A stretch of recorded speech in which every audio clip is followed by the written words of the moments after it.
Halo Sobat Pendidikan, selamat datang di podcast Bincang Parlemen Daerah. Pada kesempatan ini kita akan membahas eh, Dewan Perwakilan Rakyat Daerah. Terus adalah sesuatu yang sangat dekat dengan kita, yang berpengaruh dalam kehidupan kita, bagaimana dia membuat peraturan atau membuat kebijakan yang mempengaruhi hidup kita di daerah. Di sini kita tidak akan hanya membahas teori-teori yang ada di buku, teman-teman. Teori yang setelah dilaksanakan, kita juga membahas bagaimana apa yang terjadi di lapangan, apa yang dilakukan oleh DPD ini, apakah sesuai dari teori dan juga prakteknya, mulai dari misalnya salah satunya adalah pelanggaran hak dan juga ada dugaan isu kasus korupsi berjamaah. Pada kesempatan kali ini saya menghadirkan narasumber dari PPKN dari Universitas Negeri Padang yang sekarang dari BP24 ya. Mungkin bisa diperkenalkan dulu dari saudari. Halo semuanya, perkenalkan, nama saya Arisha, salah satu mahasiswa dari Universitas Negeri Padang dengan program studi pendidikan Pancasila dan kewarganegaraan dengan sekarang sedang dalam masa pendidikan semester 4. Halo semuanya, perkenalkan saya Alina Diana, salah satu mahasiswa Universitas Negeri Padang dari program studi pendidikan Pancasila dan kewarganegaraan dan sekarang lagi di jenjang semester 4. Oke, mungkin untuk teman-teman tahu podcast ini dipandu oleh Bapak, bimbing oleh Mbak Dr. Asrul Piliang MSI. Oke teman-teman, mungkin kita akan membahas tentang DPRD ini. Mungkin beberapa orang mengira bahwa DPRD ini adalah bawahan dari bupati dan juga gubernur. Mungkin saya ingin bertanya sih kepada saudari Alin, bagaimana sih kedudukan dari DPRD ini? Apakah dia sejajar atau dia memang bawahan dari gubernur atau bupati ini? Nah, jadi itu merupakan kekeliruan yang sering terjadi berdasarkan Undang-Undang Nomor 23 Tahun 2014. DPR itu merupakan unsur penyelenggara pemerintahan daerah. Nah, DPRD itu sejajar dan merupakan mitra bagi pemerintah daerah ataupun kepala daerah. Nah, mana posisi sejajar ini penting untuk mekanisme check and balance agar pengelolaan daerah itu tetap transparan dan akuntabel. Oke, jadi mungkin teman-teman dari penjelasan dari saudara Elin ini, ternyata dari DPRD ini bukan bawahan dari bupati dan juga gubernur itu, tapi dia memiliki yaitu sejajar yang disebutkan memiliki fungsi checks and balance yang dimana dari keduanya saling memeriksa dan juga menjaga kesetaraan agar dari fungsinya itu berjalan dengan lancar. Mungkin itu sih yang dari kedudukan dan dijelaskan dari saudari Alin. Selanjutnya mungkin saya ingin beralih ke saudari Arisha. Saya ingin bertanya sih, kalau kan kita tahu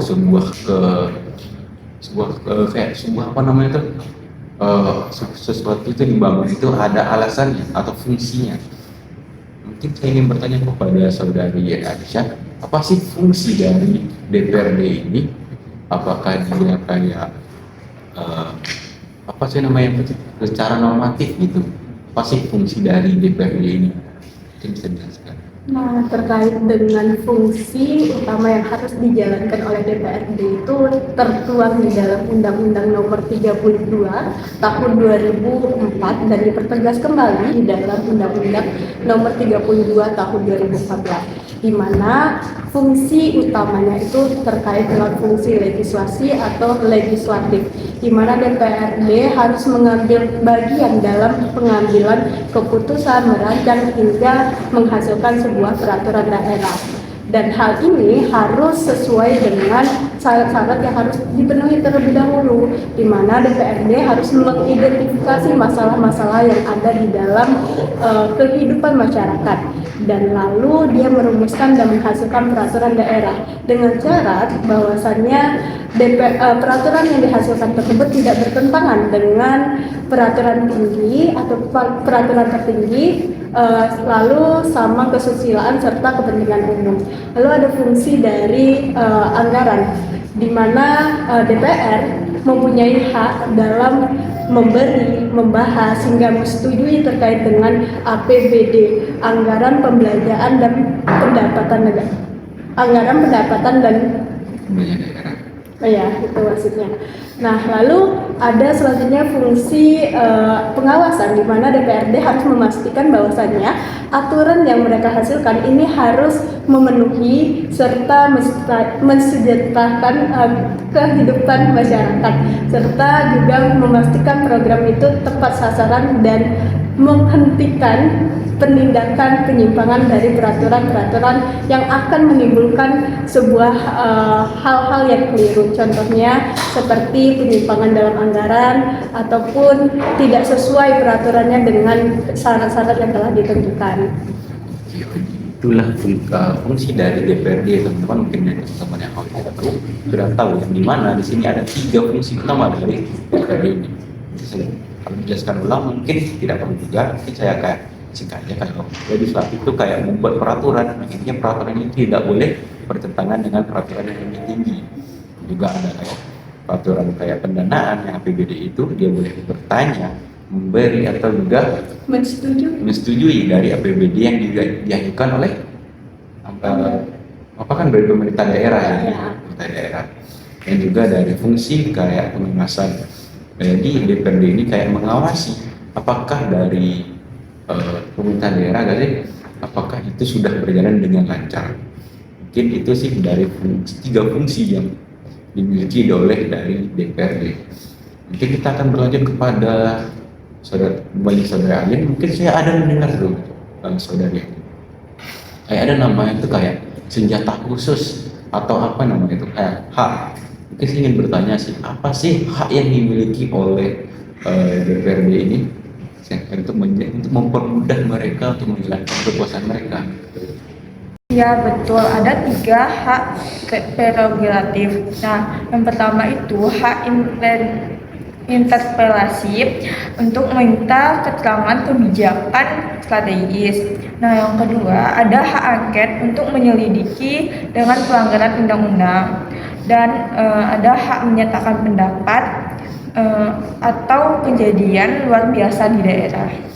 Ya, berarti dari penjelasan yang diberikan dari saudari Ayu ini ada 3 hak. Yang pertama itu apa tadi? Hak interpelasi. Hak untuk kayak mempertanyakan sebuah kebijakan, apakah itu bagus atau tidak mungkinnya. Dan juga kayak apa tadi? Hak angket. Mungkin hak angket ini kayak menyelidiki. Mungkin dari DPR ini mencurigai ada sebuah kasus korupsi, dia memiliki hak angket untuk memeriksa kalau apa itu kayak bukan korupsi gak sih? Kayak memeriksa sebuah peraturan, mungkin itu sebuah keliru teman-teman. Ada juga kayak apa tadi? Menyatakan pendapat untuk sebuah kejadian yang luar biasa. Jadi mungkin itulah 3 hak yang dimiliki dari DPRD ini untuk menjalankan tugasnya itu dengan baik. Mungkin kita sudah membahas, mungkin kita akan membahas ini sih dari hak atau juga fungsi yang disampaikan tadi. Tapi ternyata yang saya dapatkan di lapangan ini atau saya dengar dari berita online itu malah miring dari fungsi yang untuk menjelaskan tadi, dijelaskan tadi dengan apa yang terjadi di lapangan. Mungkin kepada saudari Aisyah, saya dengar tuh kayak ada sebuah kasus di bulan itu kayak kalau dia itu dari penjelasan dari saudari Aisyah itu kayak 180 derajat tidak sesuai. Mungkin saudari Aisyah mungkin sudah tahu juga kan, mungkin bisa dijelaskan kepada kita. Nah, jadi teman-teman, ada sebuah kasus, tepatnya ini terjadi pada tahun 2018, terjadi di Malang, di mana KPK itu mendapati 41 anggota dewan yang terlibat dalam penerimaan suap. Nah, hal ini membuktikan bahwasannya dalam fungsi pengawasan itu gagal secara total, karena DPRD ini merupakan perpanjangan tangan dari rakyat, dipilih untuk menjaga serta mensejahterakan daerah-daerah masyarakat yang ada di daerah-daerah.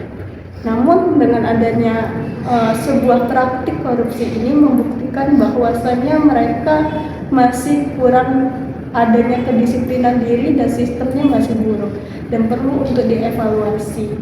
Nah, mungkin ini menjadi sebuah hal yang harus menjadi perhatian publik juga, apalagi kita sebagai mahasiswa, agen dari perubahan, dan kita punya kesempatan yang banyak akan penyuaraan atau aspirasi terhadap hal-hal yang tentunya melanggar dari norma serta aturan yang telah ditetapkan. Ya, mungkin itu menjelaskan salah satu kasus sih, mungkin hanya salah satu kasus, mungkin nanti saya masih dibahas selanjutnya ya. Kayak itu kan kalau fungsi dari itu kan kayak di bidang pengawasan nggak sih, dia harusnya mengawasi bagaimana dari pemerintahan yang berjalan ini baik dan berjalan dengan lancar sehingga tidak terjadi korupsi.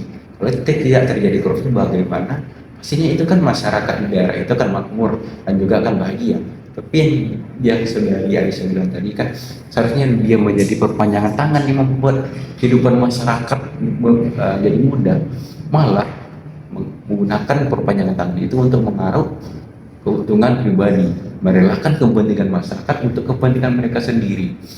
Mungkin kita akan, itu salah satu kasus. Mungkin saya ada satu kasus lagi kayak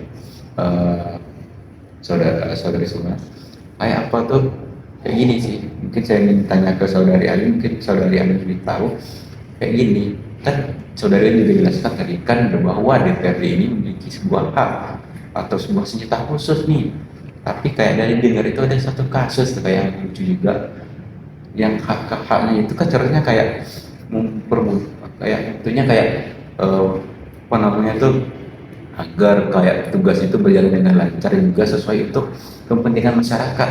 Tapi ternyata yang terjadi itu malah untuk kepentingan politik, atau ya kepentingan politiknya juga ya, untuk partai misalnya. Kalau partainya lebih mudah gitu lah, mungkin saudari Alin bisa menjelaskan. Di kasus interpelasi Formula E tahun 2020 menunjukkan bahwa fungsi pengawasan dalam pemerintahan sebenarnya dapat berjalan melalui hak interpelasi. Nah, lembaga legislatif memiliki peran untuk meminta penjelasan kepada pemerintah terkait kebijakan yang dianggap penting dan berdampak penting bagi masyarakat. Nah, hal ini menegaskan bahwa mekanisme kontrol terhadap pemerintah tetap ada dan bisa digunakan secara formal. Namun dalam praktiknya pengawasan tersebut sering dipengaruhi oleh dinamika politik antar fraksi. Jadi kayak apa sih teman-teman, sebenarnya hak yang digunakan untuk mempermudah kerja mereka, untuk mempermudah hidup masyarakat, tapi malah mempermudah kehidupan politik mereka, yang dimana mereka itu kayak menjalankan kebijakan politik yang diberikan oleh atasan mereka, bukan kepada dari kita yang memilih mereka. Mereka lebih memilih untuk memilih kepentingan atasan mereka, bukan kayak apa namanya itu, kepentingan untuk kita masyarakat. Mereka lebih mengusahakan ya itu kepentingan pribadi daripada kepentingan masyarakat banyak. Mungkin itu sih kalau dari hak kasus, mungkin kayak gini juga. Oke, saya mau bertanya ke saudari Alisa lagi sih, kan ada tadi itu kayak fungsi dia tuh kayak menciptakan apa gak sih, menciptakan peraturan.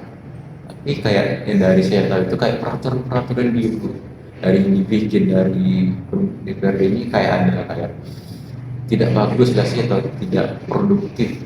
Mungkin itu pendapat saya sih. Kalau mungkin ke pendapat saudari Aisyah gimana? Apakah dari DPRD ini sudah menciptakan peraturan yang bagus atau peraturan yang sudah produktif? Mungkin bisa dijelaskan saudari Aisyah.